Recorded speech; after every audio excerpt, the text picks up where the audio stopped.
ബിസ്മില്ലാഹിർ റഹ്മാനിർ റഹീം. ഹബീബ് സല്ലല്ലാഹു അലൈഹി വസല്ലമ തങ്ങളെ എത്ര പറഞ്ഞാലും തീരൂലല്ലോ. ഹബീബ് സല്ലല്ലാഹു അലൈഹി വസല്ലമ തങ്ങളുടെ 1500-ാം മീലാദ് മുബാറക്കിത അടുത്ത വർഷം. ഒരു വർഷം നീണ്ട ക്യാമ്പയിൻ ദാറുസ്സന്നയിൽ നിന്ന് മൗലാന പ്രഖ്യാപിച്ചു. മാഷാ അല്ലാഹ്. അപ്പം അതിൻ്റെ ഭാഗമായി നമ്മളും ഹബീബിനെ പറഞ്ഞുകൊണ്ടിരിക്കണം. 500-ാം വാർഷികം, 1000, 1500, 2000 ഇതൊക്കെ കുറേ ഖണ്ഡങ്ങളാണല്ലോ. മാഷാ അല്ലാഹ്. പറയാം ഒരു ഹദീസ്. ഹബീബ് സല്ലല്ലാഹു അലൈഹി വസല്ലം തങ്ങൾ പറഞ്ഞു, ഉഅ്തീതു ഖംസൻ ലം യുഅ്തഹുന്ന അഹദുൻ ഖബ്ലി. മാഷാ അല്ലാഹ്. എനിക്ക് 5 കാര്യങ്ങൾ നൽകപ്പെട്ടു. ആ 5 കാര്യം എൻ്റെ മുൻപ് ഒരാൾക്കും നൽകപ്പെട്ടിട്ടില്ല. അങ്ങനത്തെ 5 കാര്യം എനിക്ക് നൽകപ്പെട്ടു. ഏതാണത്? 1, നുസിർതു ബിർറുഅബി മസീറത ശഹർ.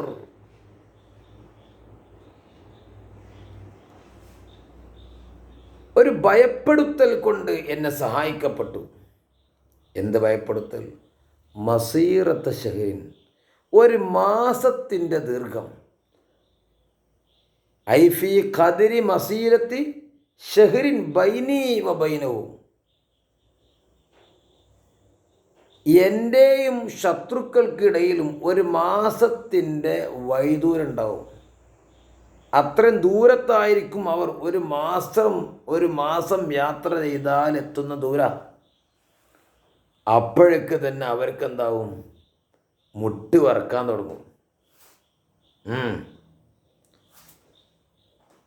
ഈ ഒരു പ്രത്യേകത ഹബീബിനിക്ക് മാത്രമുള്ളൂ. മാഷാ അല്ലാഹ്.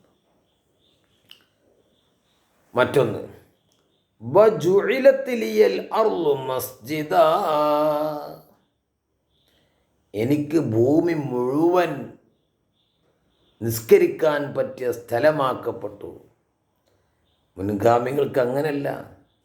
അവർക്ക് പള്ളിയിലേ നിസ്കരിക്കാൻ പറ്റിയിരുന്നുള്ളൂ. നമുക്ക് എന്തെല്ലാം ആനുകൂല്യങ്ങളാണ്. ഫഅയ്യുമാ റജുലിൻ മിൻ ഉമ്മത്തി അദ്റകത്ഹു സ്വലാ ഫൽയുസല്ലി, എൻ്റെ ഉമ്മത്തിൽപ്പെട്ട ഒരാൾ ടൈമായിക്കഴിഞ്ഞാൽ, നിസ്കാരത്തിന് ടൈമായിക്കഴിഞ്ഞാൽ, നിസ്കാരം എത്തിച്ചു കഴിഞ്ഞാൽ ഫൽയുസല്ലി, അവൻ എവിടെയാണ് അവിടെ നിസ്കരിക്കട്ടെ. ഷർത്തുകളും ഫർളുകളും പാലിക്കണം. പള്ളി തന്നെ ആവണമെന്ന് ഈ ഉമ്മത്തിന് ഷർത്തില്ല. മാഷാ അല്ലാഹ്. ഇതാർക്കുള്ള? നമ്മളെ മുത്തിന് മാത്രം. മുൻഗാമികൾക്കോ പള്ളിയിലെ നിസ്കരിക്കും. എന്തെല്ലാം ആനുകൂല്യങ്ങൾ. ഉഹില്ലത്തിലിയൽ മഹാനിമു, വനീമത്ത് സ്വത്തുകൾ എനിക്ക് ഹലാലാക്കപ്പെട്ടു.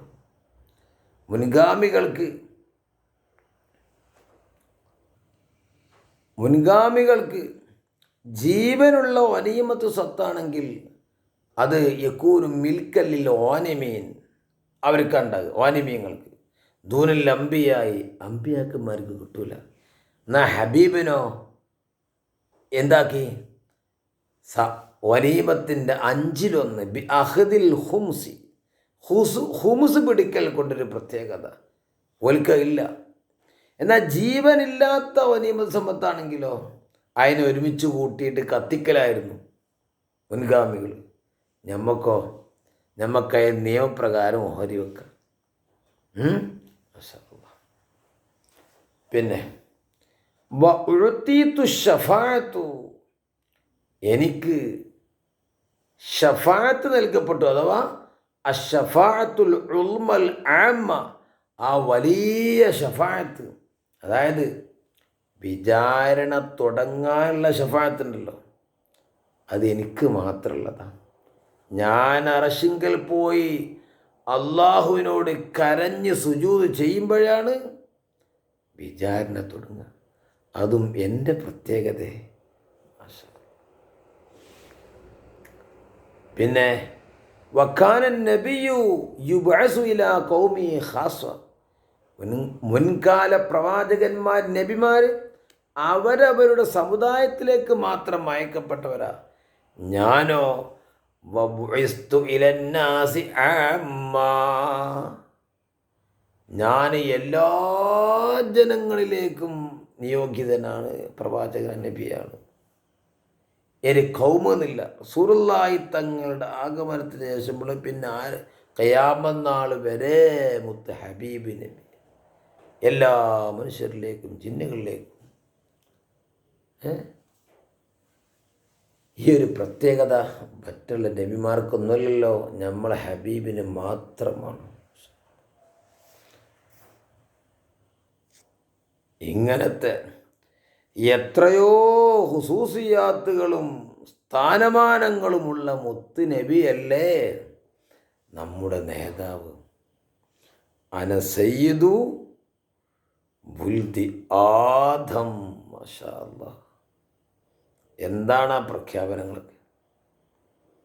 ഞാനായിരിക്കും സ്വർഗത്തിൻ്റെ കവാടം ആദ്യം അതിൻ്റെ വട്ടക്കണ്ണി പിടിച്ചു കുലുക്കുന്നവൻ. ഞാൻ സ്വർഗത്തിൻ്റെ കവാടത്തിൽ മുട്ടും. അപ്പോൾ ചോദിക്കും, ആരാണ്? ഞാൻ മുഹമ്മദാണ്. അങ്ങോരെ മുൻപ് ഒരാൾക്കും ഇങ്ങോട്ട് കടത്തിവിടാൻ പാടില്ല എന്ന് എനിക്ക് കൽപ്പനയുണ്ട്. മാഷാ അല്ലാഹ്, നമ്മൾ സന്തോഷിക്കണ്ടേ? ഈ മുത്തുനബി അല്ലേ അള്ളാഹു പറഞ്ഞത്, വലസൗഫ യുഅ്തീക ഫതർല്ലാ, വലസൗഫ യുഅ്തീക റബ്ബുക ഫതർല്ലാ പറഞ്ഞപ്പോൾ അങ്ങോരെ റബ്ബ് അങ്ങോർക്കാൻ തരുമ്പം അങ്ങോരെ ഇഷ്ടപ്പം തൃപ്തിപ്പെടും. ഇല്ല, വാഹിദും മിൻ ഉമ്മത്തി, പിന്നെ എൻ്റെ ഉമ്മത്തിൽപ്പെട്ട ഏതെങ്കിലും ഒരാൾ നരകത്തിലുണ്ടായിരിക്കെ റബ്ബെ നീ എത്ര തന്നാലും എനിക്ക് തൃപ്തിയാവൂല. നമ്മളൊക്കെ എത്ര ഭാഗ്യവാന്മാർ ആ മുത്തിൻ്റെ ഉമ്മത്തിൽ ഈ നമ്മൾ പെട്ടല്ലോ. അൽഹംദുലില്ലാഹ്. അല്ലാഹു ഹബീബ് പഠിപ്പിച്ച ഹബീബിൻ്റെ ആ ശരീഅത്ത്, നമ്മളെ അയിമ്മത്തെ എങ്ങനെയാണോ പഠിപ്പിച്ചത് അതിനെ കൃത്യമായി മനസ്സിലാക്കി അതിനോട് ഇത്തിബാ ചെയ്ത് കൃത്യമായി ജീവിക്കാൻ റബ്ബ് നമുക്ക് തൗഫീക്ക് നൽകട്ടെ. അൽഹംദുലില്ലാഹ്.